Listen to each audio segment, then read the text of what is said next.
Hello प्यारे दोस्तों, नमस्कार। और आज की बात आपके साथ हम शामिल हो रहे हैं। और आज 6 अप्रैल का दिन 6 अप्रैल का दिन आज पूरे देश में भारतीय जनता पार्टी ने अपने स्थापना दिवस के रूप में मनाया। और बैठकें की, बातचीत की। और जो राष्ट्रीय अध्यक्ष हैं जगत प्रकाश नड्डा जी, उन्होंने भाजपा को जानिए ये एक प्रोग्राम पूरे देश में लॉन्च किया। साथियों, आपको मालूम है कि 2014 में नरेंद्र मोदी जी देश के प्रधानमंत्री बने थे। 2019 में दोबारा बने। जहां 2014 में भारतीय जनता पार्टी केवल 7 राज्यों में थी पूरे भारतवर्ष में, आज वो 18 से अधिक राज्यों में अपनी सरकार चला रही है, जनहित में और देश हित में।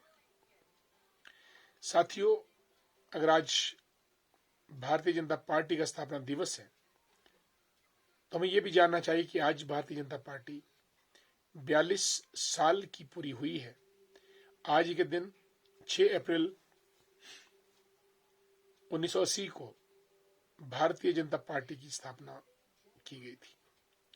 और हमारे पूर्व प्रधानमंत्री आदरणीय अटल बिहारी वाजपेयी जी इसके प्रथम अध्यक्ष बने थे। और आज विश्व की सबसे बड़ी पार्टी, 20 करोड़ से ऊपर इसके सदस्य हैं। नॉर्थ ईस्ट से लेकर साउथ तक हर राज्य में बीजेपी ने अपनी दस्तक दी है। और बीजेपी को यहां तक पहुंचने के लिए एक बहुत लंबा सफर तय करना पड़ा। 1925 में आरएसएस की स्थापना हुई और श्यामा प्रसाद मुखर्जी, जो कि एक महान शिक्षाविद थे, वे गुरु गोलवलकर जी के संपर्क में आए और समाज सेवा के लिए एक पॉलिटिकल फ्रंट जो था वो बनाने की सोची। और उससे जनसंघ 1951 में जन्म लेता है। जनसंघ चुनाव लड़ता है आगे चलकर और दीपक चुनाव निशान रहता है। उसके बाद जनता पार्टी बनती है। जनता पार्टी का हल्दर किसान जो है वो इसका चुनाव निशान रहता है। और कई विसंगतियां, कई बीच में कमियां चलते चलते अंत में भारतीय जनता पार्टी का उदय 1980 में होता है, जहां ये पार्टी 2 एमपीज थे, एक बार 2 सांसद सदस्यों से बढ़ती हुई ये पार्टी 282 सांसदों तक पहुंची।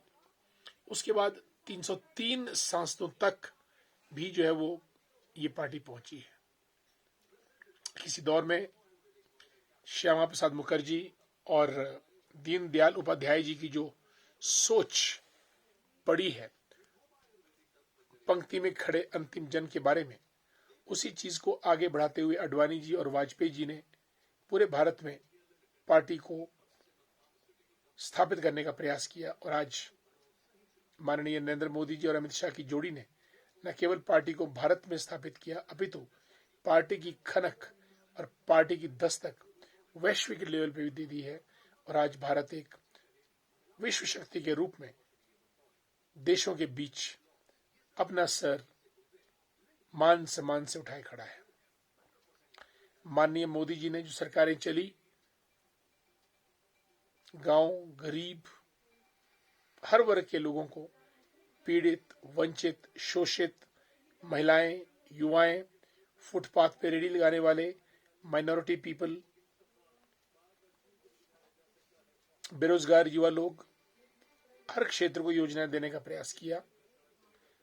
आयुष्मान भारत विश्व की सबसे बड़ी स्कीम, जिससे कि हेल्थ के क्षेत्र में कायाकल्प हुआ।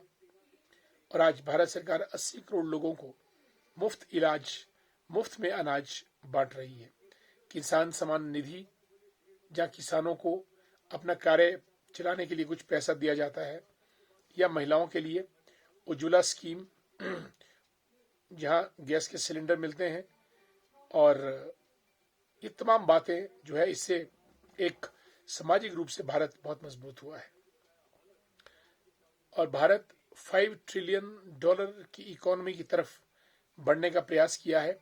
मोदी जी ने नारा दिया आत्मनिर्भर भारत, फॉरेन एक्सचेंज हमारा बढ़ रहा है, एक्सपोर्ट हमारा बढ़ रहा है।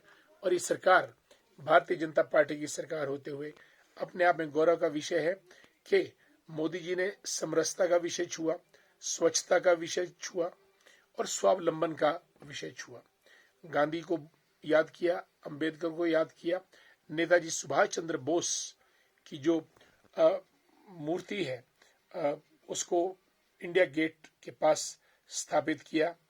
इन सब चीजों से और सरदार पटेल का स्टैच्यू ऑफ यूनिटी जो भारत की सबसे बड़ी ऊंची चोटी है उसको यहाँ पे स्थापित करके पूरे देश को गौरवान्वित किया है। साथियों, भारतीय जनता पार्टी ने हर वर्ग की रहनुमाई करने का प्रयास किया है और आज जो स्थापना दिवस पर 42 वर्ष पूरे होने पे जो है एक अगर सिंहावलोकन करें तो लगता है कि भारतीय जनता पार्टी ने सेवा और समर्पण की भावना से काम करते हुए अन्य सभी पार्टियों को बहुत पीछे पछाड़ के रख दिया है। और इसका ताजा उदाहरण कोरोना काल में की गई निस्वार्थ सेवा भारतीय जनता पार्टी के कार्यकर्ताओं के द्वारा। साथियों, आज इसके स्थापना दिवस पर मैं पार्टी को बहुत बहुत बधाई देता हूं, सभी कार्यकर्ताओं का अभिनंदन करता हूं और कामना करता हूं कि इसी पथ पर आगे बढ़ते हुए देश भारत एक विश्व शक्ति बने, एक वैश्विक पटल पे अपनी दस्तक दे और अपनी उपस्थिति दर्ज करे। इन शब्दों के साथ मैं आपसे रुखसत लेता हूं। कल फिर मुलाकात करेंगे। तब तक के लिए जय भारत, जय हिमाचल। धन्यवाद।